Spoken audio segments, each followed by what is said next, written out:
মারা গেছে না? মারা গেছে তো মনে হয় 5 তারিখ না 6 তারিখে জানি মারা গেছে।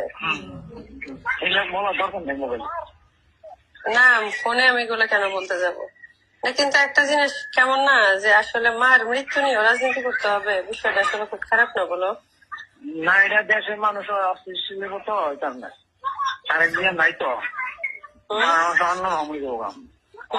রাজনীতির বিশ্বটা চেঞ্জ হয়ে যাবো।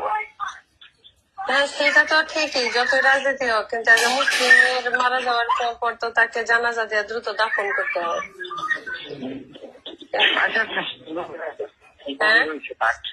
হ্যাঁ ওটাও নিয়ে ওটা রাজনীতির চাল করবো না দেশের, তাহলে যে ওরা তোর সর্বময় জনসাধারণ ভালোবাসে না, ভালোবাসে সব জায়গায়, মানে যেখানে যায় সেখানে যে তার জন্য কান্নাকাটি করে দোয়া করতেছে, কিন্তু তার ছেলে বেঁচে থাকা অবস্থায় সাপোর্ট দিল না, এখন মারা যাওয়ার পরে